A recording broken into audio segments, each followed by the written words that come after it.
Hey YouTube, Sam here. Well, it's finally time to remove the toilet upstairs here.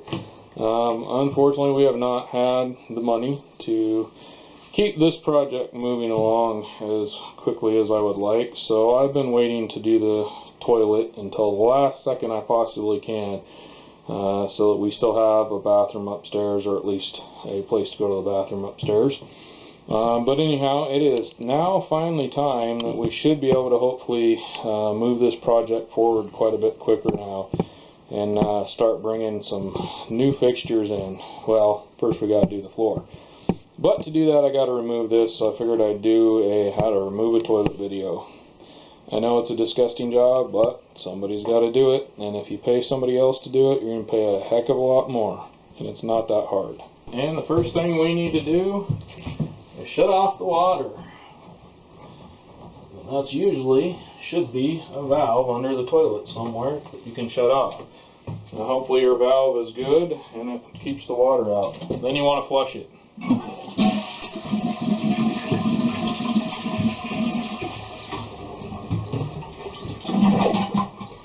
And hopefully you don't hear any water running in, which we don't.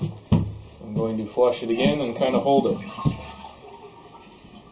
Try and get as much water out of the bottom of that tank as we possibly can. That kind of flush down best I can. We're going to empty out the bottom part here, and there's a few different ways to do it. These plastic bowls work good to get a lot out, honestly. If I had a tub or a bath, so I just have this here, and I'm going to just dump all my water in it.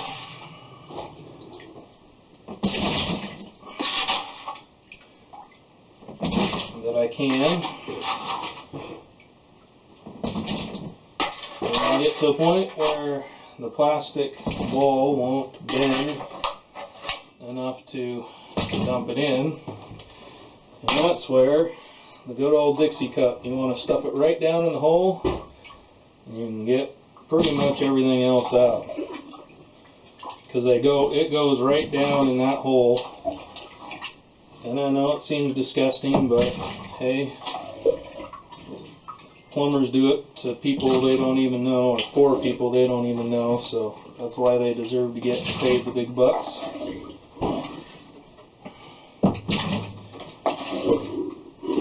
I've done it for people I know that didn't even get paid big bucks. Alright.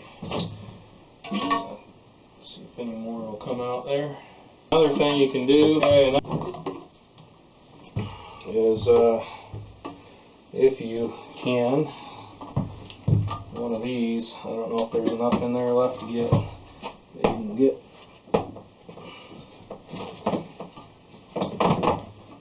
some out with this.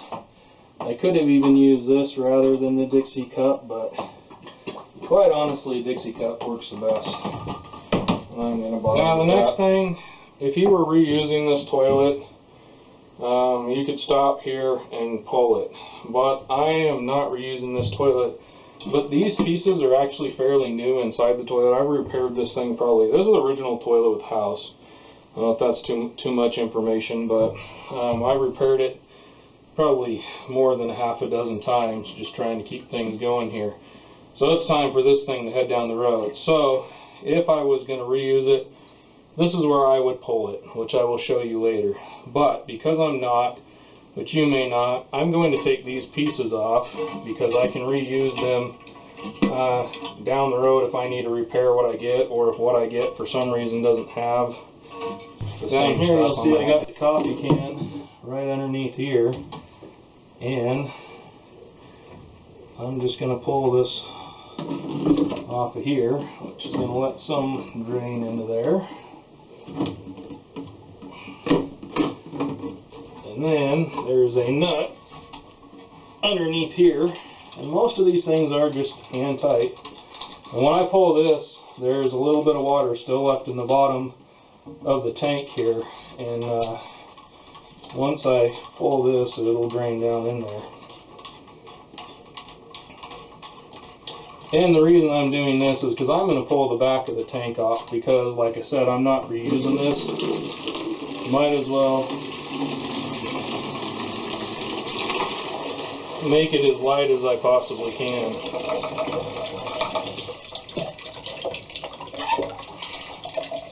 So there's no, I mean, really you could yank it and take this outside to the garbage or wherever you're going to go with it. And quite honestly, if you're reusing it, I would suggest not undoing the tank. I've done that before, and it's a pain in the butt to get it to quit leaking again. So I'm going to keep that. I'm going to yank that off. There's just a bolt back here, and it's hooked to the plunger, or whatever you want to call it. Something to note, this part here does have reverse threads on it, if you've never done it before. So then, down underneath here, there's a bolt, or a nut, I should say, on both sides. And I'm just using a crescent wrench to get it. And usually that's all you need. I don't know what size they are. But I'm not worried about stripping them because I'm just replacing them. They're usually not super tight, because you actually don't want to tighten these up very much when you go to tighten these. They have rubber bushings on them that'll kind of squeeze everything. You're just going to rock it back and forth, get some water around, pick that up. Quite honestly, I'm just going to set this down over here for now. And it's easy enough. On either side you have these bolts here. As you can see, mine are long. They usually have like a plastic cap on them, but actually not that long ago replaced some of this stuff and put a new seal down because it was leaking like everything else, and it did it.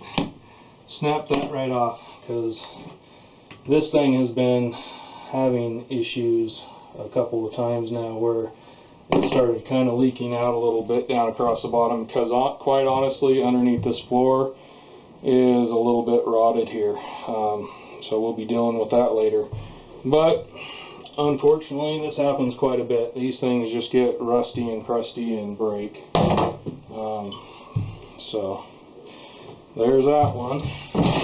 Let's see how this one goes here.